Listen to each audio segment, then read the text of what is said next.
The black SUV screeched to a stop on a dirty street corner in downtown Chicago. The door swung open, and a man in a sharp gray suit stepped out. His shoes alone cost more than most people's rent.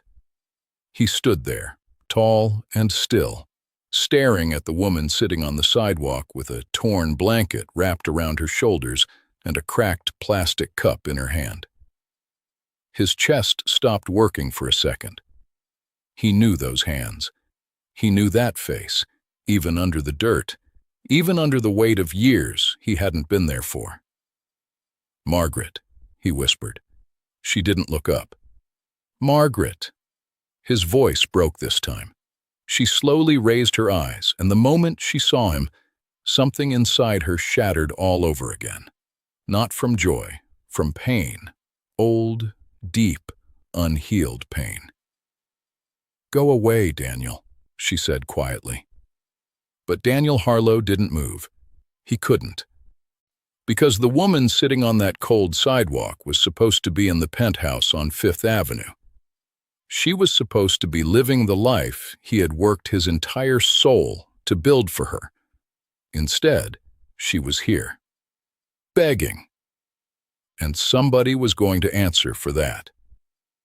10 years ago, Daniel Harlow was not a billionaire.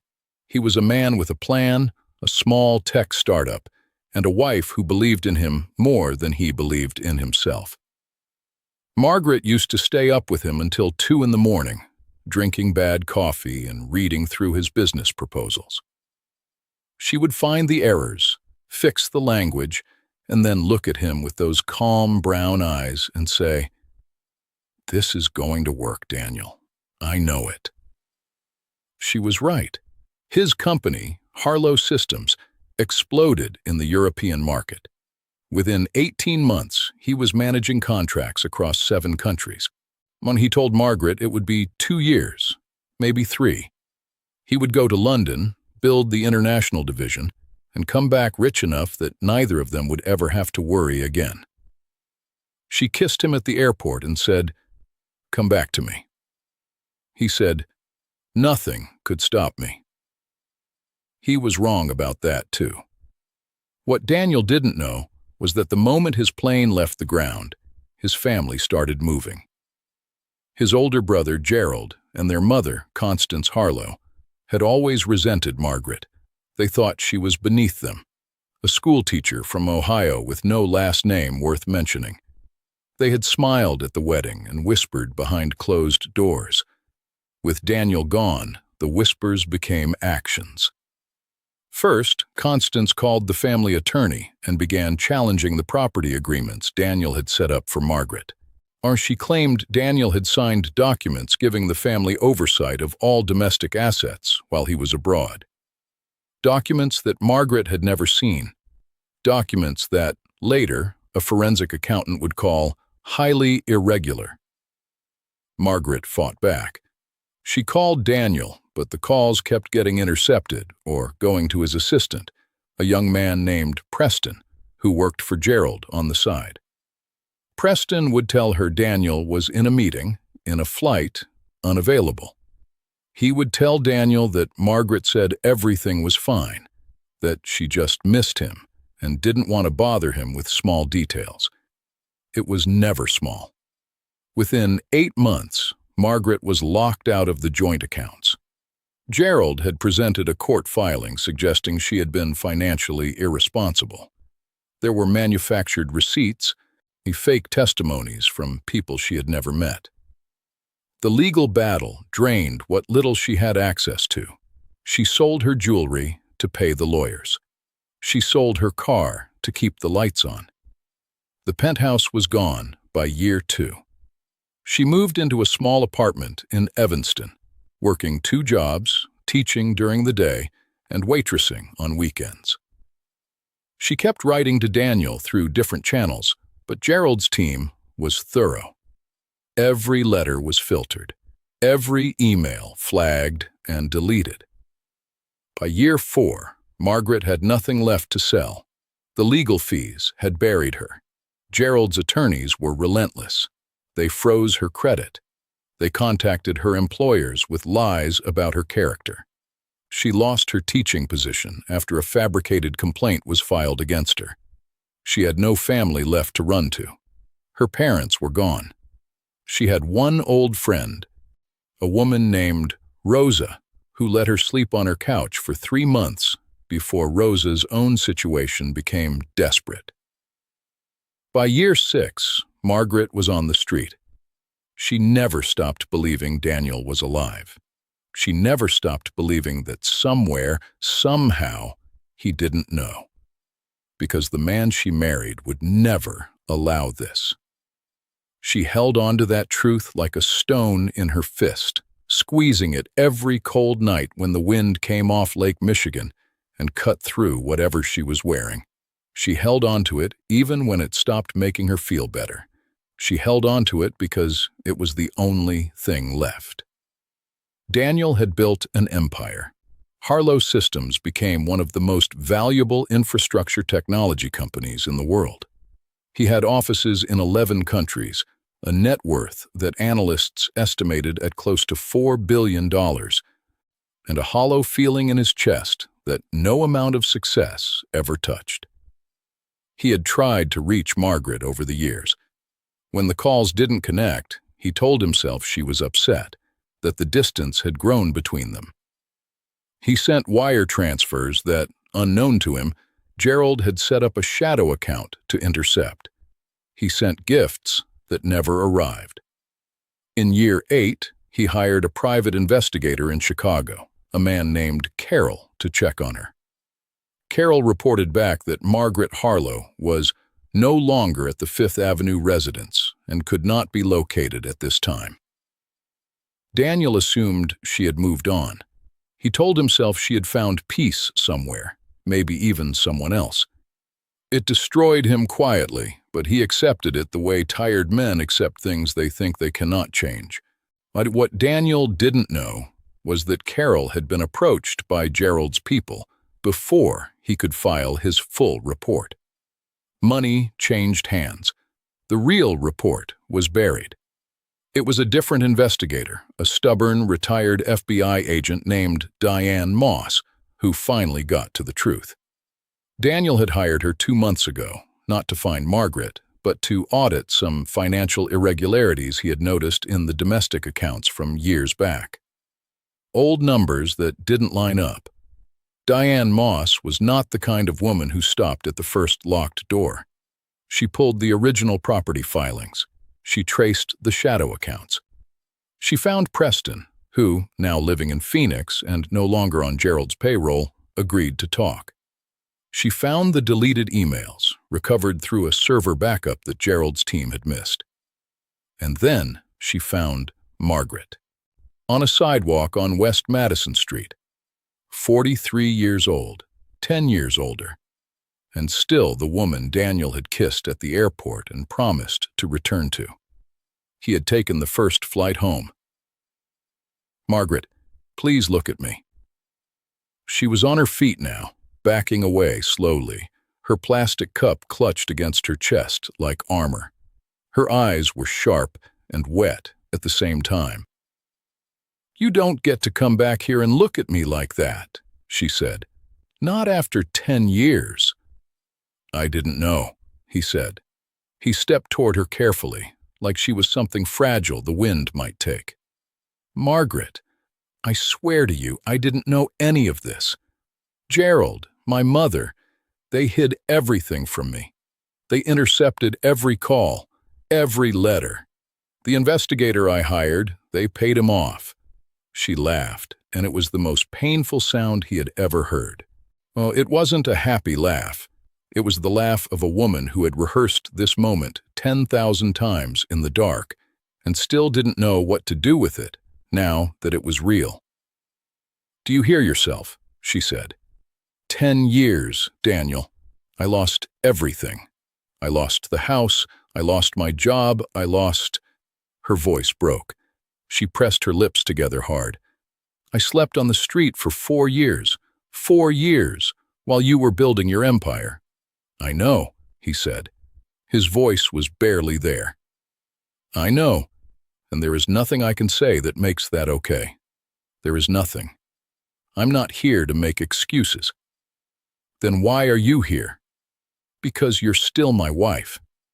He took another step. Because I still love you. Because I never stopped. Not for one day, not one single day. And I know I have no right to stand here and say that to you right now. But it's the truth. She stared at him. Her jaw was tight. Her eyes were filled, but not falling.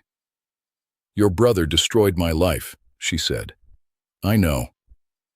Your mother signed papers that took everything from me. I know. And you expect me to just, what, fall into your arms? Go back to the penthouse like nothing happened? No, he said firmly. I don't expect anything. I'm here because you deserve to know the truth. You deserve to know that I never abandoned you. And whatever you decide after this, I will respect it. But I need you to know. The silence between them was enormous. A bus rumbled past. A dog barked somewhere down the block. The city moved around them like it always does, indifferent to the magnitude of small human moments. Then Margaret sat down on the sidewalk again, slowly, like her legs had just given up on being strong. And she put her face in her hands, and she cried. Not softly, deeply. The kind of crying that has been waiting years for permission. Daniel sat down next to her on that dirty sidewalk in his $4,000 suit, and he didn't say a single word. He just sat there, present, finally, fully present. After a long time, she lifted her head. Gerald needs to answer for this, she said. He will, Daniel said. There was something in his voice that made that sound less like a promise and more like a verdict. I have everything. Diane has every document, every transaction, every email. I've already contacted my legal team. Gerald is going to face fraud charges, financial abuse, and if I have anything to do with it, every single thing he took from you will be returned, with interest. She looked at him sideways. And Constance? Her, too. A beat passed. Something in Margaret's face shifted. Not all the way. Not into forgiveness or warmth or anything that easy. But something shifted. I don't want to go back to the penthouse, she said quietly. Okay.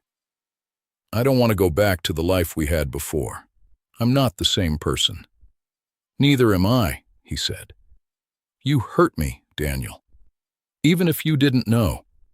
You hurt me by not fighting harder to find out. By accepting silence. By letting yourself believe I was okay, without proof. That landed like a stone on glass. He didn't flinch away from it. You're right, he said. That is on me. I chose comfort over certainty. I told myself a story because the truth was too hard to chase. That was wrong. And I'm sorry. Not a quick sorry. A real one. One I intend to spend however long you give me proving. Margaret looked down at the cracked cup in her hands. She set it on the ground beside her. I need time, she said. I've got time, he said. I've got nothing but time for you.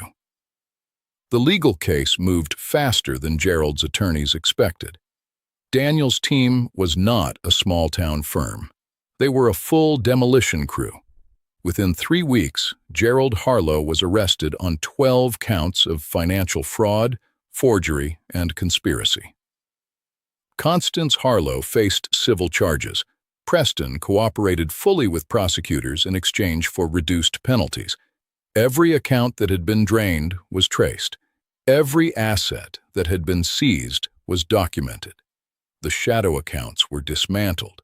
The total amount stolen from Margaret over 10 years, including the lost income, the frozen assets, the tampered estate holdings, came to just under $9 million. Daniel doubled it before the settlement was final. He didn't do it to buy her back.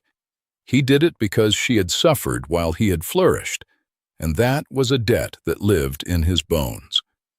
Margaret didn't move back in with him right away. She rented a small apartment first, clean and warm, with a window that looked over a courtyard with trees. She went back to school to get her teaching license renewed.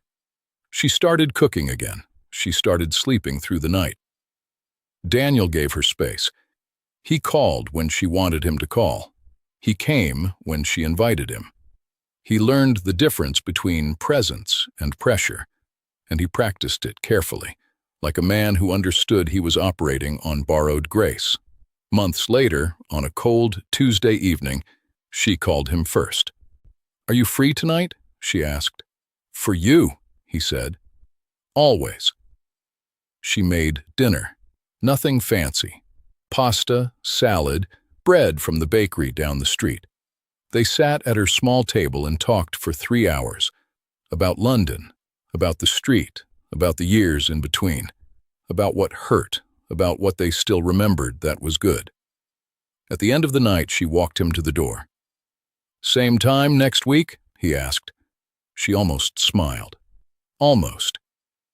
"Yeah," she said. "Same time next week." It wasn't a fairy tale ending. It was better than that.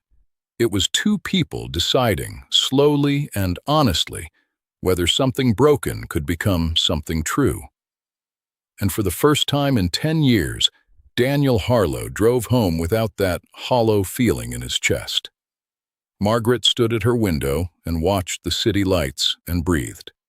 And for the first time in 10 years, the cold didn't reach her bones. If this story moved you even a little, hit that like button right now. It genuinely helps more people find stories like this one. And if you want more originals like this every week, subscribe and turn on the bell so you never miss one. Drop a comment below and tell us, do you think Margaret should fully forgive Daniel?